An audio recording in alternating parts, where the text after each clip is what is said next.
Este miércoles el país despertó con un aumento de 600 pesos en el galón de gasolina, un nivel que superó los incrementos mensuales recientes, pero que el gobierno defiende como alternativo para cumplir con la reducción del déficit del Fondo de Estabilización de Precios de Combustibles y con compromisos económicos internacionales. El gobierno ajustó el precio de la gasolina. Ese es el mejor ejemplo de que queremos mantener la regla fiscal.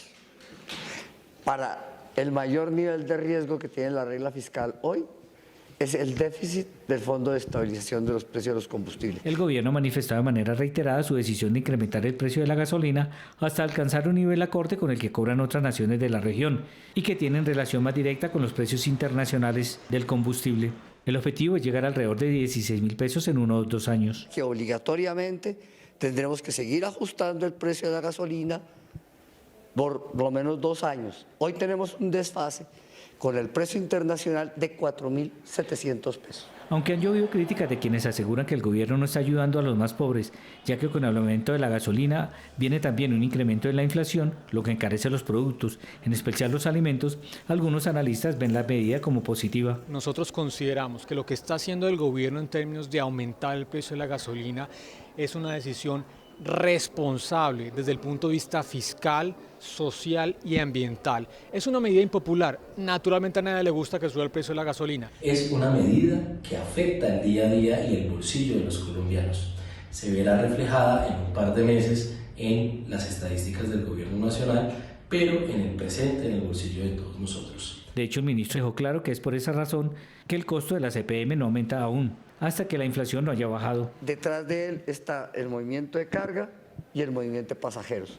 Entonces, lo que tratamos de hacer es que pese lo menos posible sobre los colombianos de a pie. Falta todavía ajustar el precio de la CPM. Entiendo que no se puede hacer ahora por los impactos en inflación. Otros especialistas dicen que es una decisión de política pública y que son los gobiernos los que definen cómo utilizan los recursos.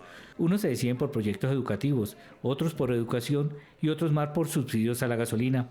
Ahora el gobierno quiere eliminar el que se da a la gasolina, pero todavía no el diésel. Y hay que admitirlo, Colombia es de los países con la gasolina menos costosa comparativamente, solo que nos acostumbramos mal y nos acostumbramos a no pagar el valor real de la gasolina. La gasolina tiene un peso importante en la canasta de gastos de los colombianos y siempre su incremento sube el valor de otros productos y es en ese escenario que ahora debe tratar el gobierno, en un momento en que la inflación es uno de los mayores problemas que tiene la economía y no solo en este país.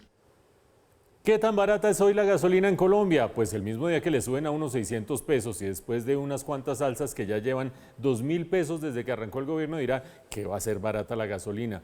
Rankings internacionales ubican a Colombia como el país número 19 con la gasolina más barata del mundo. ¿Cuántos países hay en el mundo? Hagan cuentas ustedes cuántos contarán en ese ranking, más de 180. El 19 con la gasolina más barata.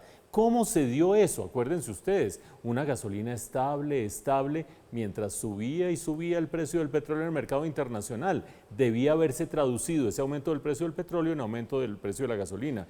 Un precio de la gasolina estable mientras subía la tasa de cambio. Multipliquen tasa de cambio por precio internacional, ambos subiendo en esa magnitud o en esas magnitudes debía haber subido el precio de la gasolina. ¿Quién no subió el precio de la gasolina? A todo señor, todo honor, el gobierno del presidente Iván Duque, del expresidente Iván Duque. No hizo las alzas que debía hacer y le entregó al gobierno siguiente la necesidad de cubrir un tremendo déficit. Se estuvo subsidiando la gasolina durante todo ese tiempo. ¿De qué tamaño fue el subsidio durante el año pasado? Por poner un orden de magnitud. Acuérdense ustedes, la reforma tributaria recauda, la del año pasado que fue grandotota, recauda más o menos 21 billones de pesos adicionales cada año. El subsidio de la gasolina son más o menos 30 billones de pesos el año pasado, es decir, más que la reforma tributaria. Por eso hay dos urgencias desde el punto de vista fiscal. La primera de ellas, el ir acabando lentamente el subsidio para liberar las finanzas públicas de esa carga. Pero segundo, para mantener estabilidad fiscal en el mediano plazo y dejar un excedente que es la intención del gobierno para hacer mayor gasto social. Todo eso es responsable, todo eso es idóneo, todo eso es deseable. Ahora, ¿el bolsillo de nosotros qué? Dicen los que saben que un aumento de 600 pesos como el que se dio el día de hoy puede aumentar en 0,3% la inflación. Acuérdense que estamos del orden del 13,3, 13,4 y que esperamos que empiece a bajar de aquí a mediados de año. Pues esa reducción va a ser un poquito más lenta por cuenta de este impacto en el precio de la gasolina en la inflación, pero de todas maneras, desde el punto de vista del equilibrio total de la economía, es mucho mejor tener esa presión adicional en la inflación que tener un descuadre desde el punto de vista fiscal o esta gran deuda del subsidio que se dio durante tanto tiempo a la gasolina.